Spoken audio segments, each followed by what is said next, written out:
Hi, welcome back to Make Cool Stuff. On this episode, I'm going to tell you how to install an Eaton Supercharger on your car.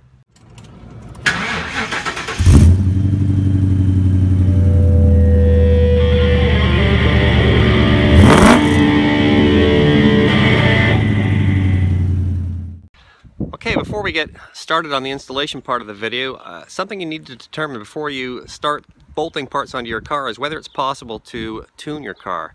Whether that's by yourself or paying somebody else to do it, but not all cars have accessible engine computers or ECUs on them.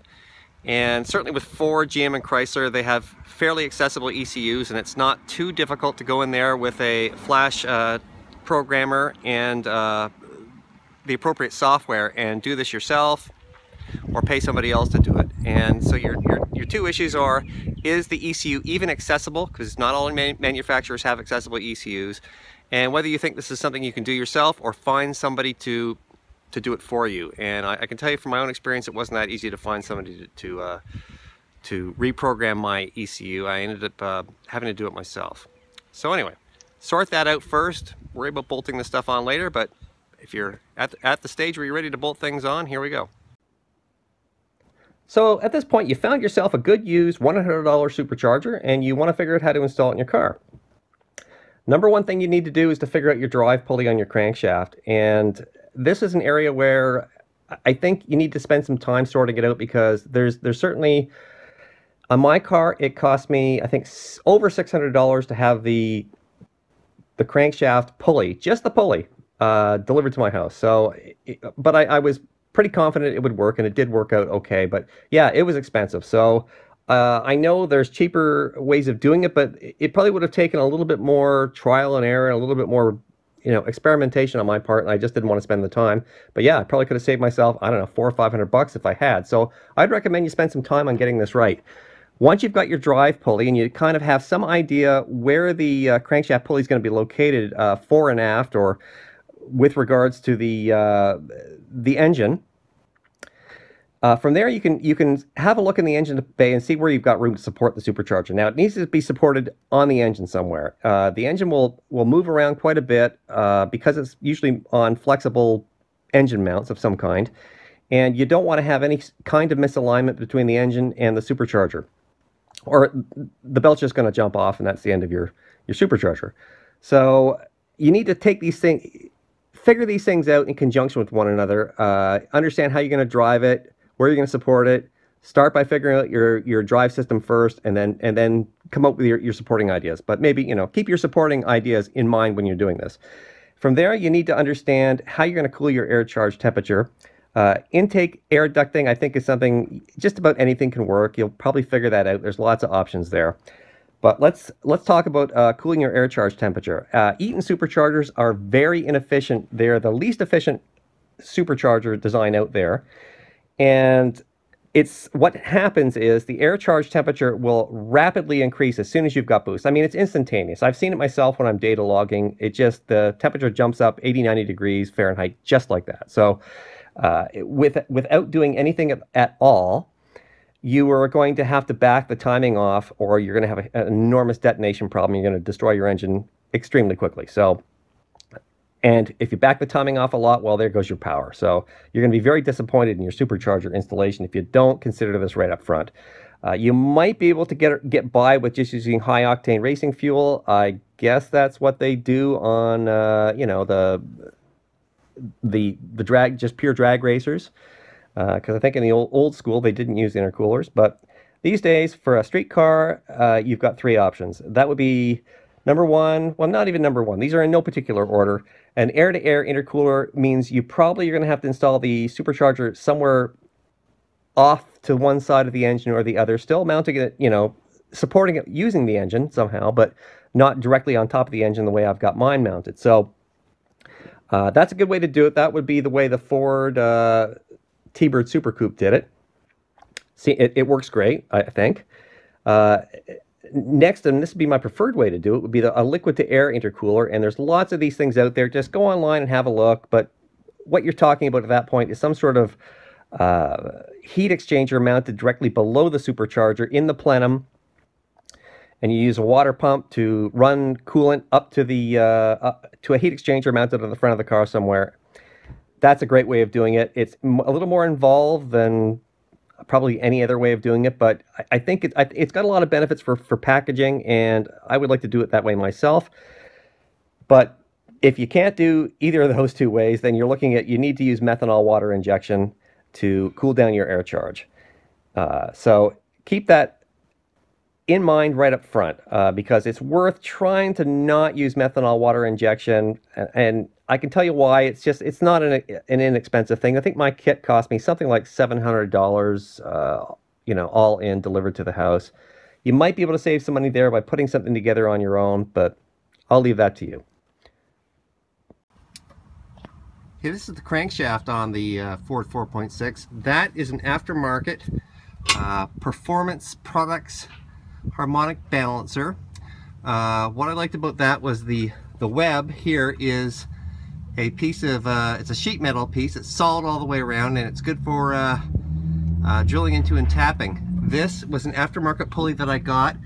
I'll provide the part number for that. I think maybe in the video as well somewhere, maybe in the notes. And then here's a belt I had to get. You size the belt after you got the whole thing put together. So, and as far as the driving the supercharger here, this pulley is an aftermarket pulley. I sized that. That was the smallest one I could get for the supercharger. I will try to figure out what the drive ratio is there for you to really, with this car, it was the smallest one I could get, and honestly I could have spun it a little faster than I did. So here's the belt, not the same belt that came with the car. That's an aftermarket belt of some kind. I had to size that once you figure everything else out, you figure out the belt sizing. This belt tensioner here, I can't recall. I got that out of the scrapyard. I can't recall what I got it off, unfortunately. Wasn't planning on making the video at the time, but yeah, kind of get the idea there how that guy works. Pulley wrap is very, very important here. Too much pulley wrap, in other words, if the belt comes over this way here, it was causing it to ride up on the flange here of the pulley, and it would just shred the pulley in very, very little time. So I ended up having to size the belt smaller and smaller and smaller, so that I had very little wrap here and very little wrap here, or as little as I could get away with. So made it kind of difficult to get the belt on and off if you needed to do that, but so far I haven't had to do that. It's been on the car. That belt's though, it's only one belt so far on the car since I've had the supercharger running. Okay, to give you an idea of the overall installation, here we kind of see the way the supercharger is mounted there on top of the engine. I had to cut a hole in the hood and mount a hood scoop to clear the supercharger. Here's a side view here. That's an Edelbrock Jr. manifold. I use that to give myself something solid to bolt to, because the manifolds in these cars are a plastic one, not sturdy enough to support anything really. So a few other things here. Give you an idea about the construction of the plenum that sort of connects the supercharger to the manifold. And it's made of, this is aluminum tube stock, rectangular tubes. You can get an idea how it's made here. It's you see a hole there. That hole isn't that hole is not a hole into the plenum. You obviously need the whole thing sealed up, but there's a piece of bar stock in there that I can't recall if I screwed it or just used JB Weld to hold it in place. Another one at the end to cap the whole thing off. Kind of complicated the way this thing had to be bolted together. As I recall, okay, so I bolted it down to the manifold, and then I just have bolts and nuts here. So these guys, these are angles bolted to the size of the tube stock. So it's really like a big piece of tube with a hole in it on the top and the bottom, and then two angles bolted on each side, and the angles are what you use to bolt down the supercharger. So just use the factory bolt locations.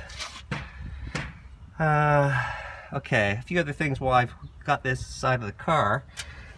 You want to boost reference, that's the fuel rail pressure sensor, and you can see here this tube is connected onto the pressure side of the manifold. So that side sees boost, and you want the pressure sensor to see boost because it will calibrate the fuel injector flow based on how much boost there is. So in other words, if there's like 5-6 pounds of boost, it's going to turn up the supercharger, or sorry, the fuel injector pressure to make sure that it can offset that 5 or 6 pounds of boost. What else have I got here? So you see some of my vacuum lines in here. The supercharger itself.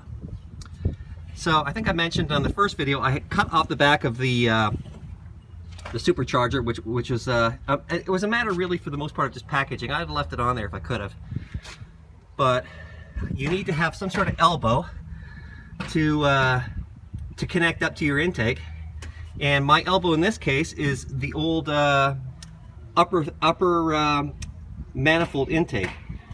So it's just JB welded onto the back of the supercharger. So I had to do a pretty good job of cutting the back of the supercharger off, and I think I just used a just a regular Sawzall to do that. There's my EGR valve blocked off. You need to connect up your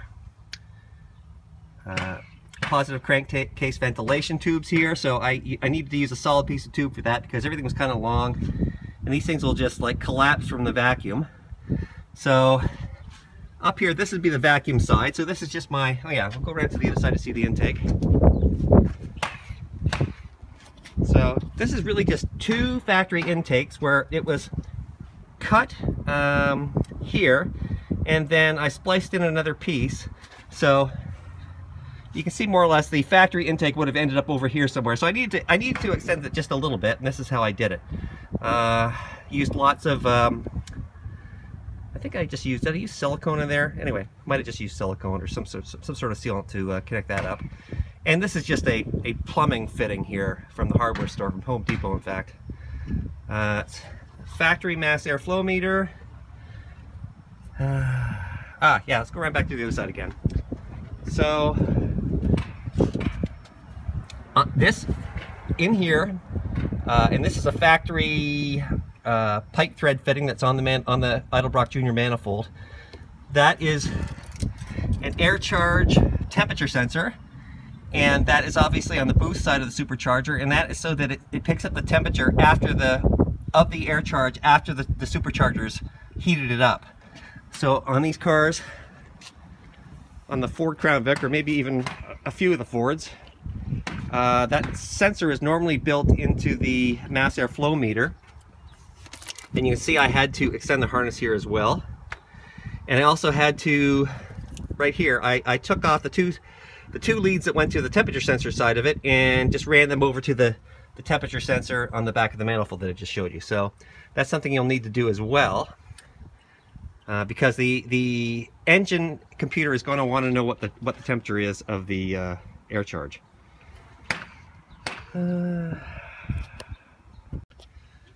So I've got an aftermarket throttle body on this car. I don't think I needed to have the aftermarket throttle body, but I had it from a previous iteration of the engine. So there it is. I used it anyway. An issue with this guy here is it's normally oriented 90 degrees clockwise from the way you see it now.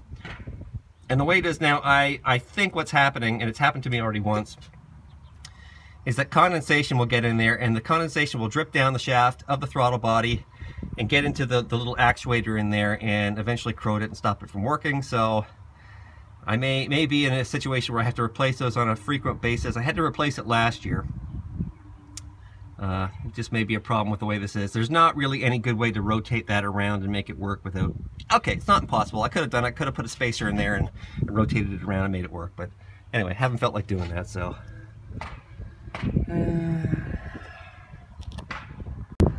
you can see I've got aftermarket coils in there. That wasn't really because I I needed aftermarket coils. The stock ones probably would have been okay, but I had to replace one of them anyway, and I thought, well, might as well upgrade them. So those are, there's the part number there. It's got aftermarket fuel injectors in it as well. They're Ford Racing injectors, 48 pounders I think. I will check on that for you. Nothing particularly special about my airbox. It's just the stock airbox mounted in the stock location. It works just fine. Despite what you'll hear on the internet, it will flow enough. As well the mass airflow meter, just barely. And really just the stock intake, it does a reasonable job as well on a supercharged application, at least with power levels that I'm using. Okay, something else while I'm out here is a meth water injection right there. That is the nozzle for the injection. You can kind of see it. It's a good angle of it right there. And that my meth water injection. The pump is located in the trunk of the car, as is the tank. I'll show you that as well. Okay, just thought of something else when I was out here. I didn't elect to use the Edelbrock fuel rails, although I do have them. I didn't want to have to replace my, with a fuel rail I would have had to figure out something different for my fuel rail sensor there, and I didn't want to. So to make the thing less expensive, I came up with my own way of reattaching the fuel rail. A little bit of work to do it, but it will save you some money, maybe a few $100s. So you can kind of see I just created my own bar here, and then added some threads to it to hold down my fuel rails, and you can see I just attached the bar onto the location. I think that's actually a spot. I think that was actually a spot I had to grind down and tap. So not a big deal. Simple thing to do. Will save you some money. Make sure it's strong enough. There's a lot of pressure there with that fuel rail. So 40 pounds, I think. Anyway. I might as well show you the rest of the car while I'm out here. So yeah, it's got long tube headers. Those are Stainless Works long tube headers. They work great. I would, to be honest, I'm not sure I would put them on a car based on just the cost and the amount of performance you'll get out of them. But I like them, so they're there. Certainly not necessary on a supercharged car. There's my meth water injection setup here, and it's in the trunk of the car. The only thing I would change would be that 1 gallon meth water tank. There is not really very much. It's enough for about an evening of fun with the car. It doesn't last very long. Not if you're putting your foot on the loud pedal a lot. Although the car sees boost just with regular driving, and every time it sees boost, there's a boost sensor. I should go up to the front and show you that. Okay, here's the dash mounted part, and the boost sensor is located in here. You've got a line. This is a vacuum line. Right here. That comes with the AAM kit, and you can just sort of see the settings there. You can kind of set up how much the flow works on the meth water injection. To be honest, I don't think you need that. I think if you just had a continuous amount of a fixed amount of flow, in other words, you could do away with this. If you just had a boost sensor and just had the thing going on and off, it would work probably okay. I've got an air-fuel ratio gauge there, absolutely necessary when you're tuning the car, and I've got a boost gauge there, which lets me know the system's working and how much boost I'm getting. So certainly things you will need if you're setting your car up. Okay, so we're getting near the end of the video now, and just to conclude, I'm just going to run over the installation details that I mentioned several of these earlier, but yes, you'll need to do something about using your boosted air rather than vacuum air for your fuel rail pressure sensor. If your car has one, I assume it probably does. Your air charge temperature sensor needs to be moved downstream of your supercharger so that it picks up the temperature of the air after the supercharger has heated it up, not the cool air that's coming in your intake, but the air at its increased temperature, so that your engine computer tune can deal with the heat. You will also want to probably install a cooler range of spark plug in your car, and I would suggest you go online and find out what is available for your particular make and model of car and what works best. But usually one range cooler is kind of the recommended thing for any boosted application. Upgrades that you should consider, not necessarily if your car has enough, if you're not going too serious on the horsepower levels, your car might have enough headroom to sort of manage the extra air and extra fuel that is going to be required. So you will need to look at some upgrades for your fuel system, potentially an upgraded fuel pump. You don't want to, the issue with running out of fuel is that your engine can see a lean condition at really, really high levels of power, which can be detrimental to your engine. Your engine might last 1 or 2 seconds if that happens. I'm serious about that. So you'll need the fuel system upgrades. You will probably need to look at is a fuel pump. Your fuel injectors probably need to be upsized. Possibly your fuel lines, probably not. If your mass air flow meter is going to peg, and pegging, it means it's as the air flows past it, it registers the amount of airflow in something called counts. And I know on my car, I'm right at the limit. I'm like within 20 counts of reaching the maximum or pegging my mass air flow meter. But I'm there, and it's never gone over. And if it went over a little bit, it would still be okay. But that's something you want to watch out for as well. I will talk about this when I get to my tuning video, which will be the video after this. You will need a wideband air-fuel ratio gauge to get you through the tuning side of your supercharger installation. You'll need to see a boost gauge just to see if your boost levels are there.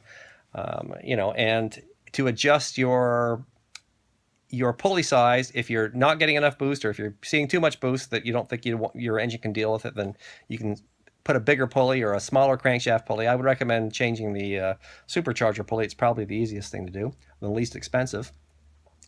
And now I'm going to talk very quickly about where I think you can probably save some money and this would be based on the installation on my own car. The Edelbrock Jr. intake was kind of an expensive thing, but I don't think I could have necessarily done the installation without it. I needed something like that, and that was something there really wasn't a cheaper alternative. There's only one decent, inexpensive metal intake manifold for the Ford 4.6 2-valve power improved head engine. So I don't think I could have improved that. But where I could have improved it was doing a better job of shopping around for a better crankshaft drive pulley. And I may have had to, do some homework on that and some trial and error to get that right. But some of these pulleys, I paid $600 or something like that, or more than $600 delivered to my door, taxes paid, all that stuff. I think I could have got that down to like 150 or something if I'd done a better job. Or been a little more patient. The Meth water injection, if you buy one new, you're into, I don't know, $600. These are Canadian values, by the way. $600 Canadian, something like that. I don't think you need to have as an elaborate a system as I had on that car, or on this car, or on most cars. I don't think you need a really, really elaborate controller for your Meth water system. Just an on-off would probably be enough, and then by the time you selected the correct nozzle, it'll probably work okay. It's probably not going to see a huge difference. Certainly, you might be able to see a difference on the amount of methanol water you're having to put in your tank, but that's about it. I don't think the engine really cares that much about the levels if it's in the ballpark. So anyway, that wraps things up for today and for this video. And I would encourage you to like the video and subscribe. My video doesn't do that well, or my channel doesn't do that well on subscription levels. It does quite well on views, but not so well on subscriptions, and I would really appreciate more subscribers. Thank you very much, and we'll see you on the next video.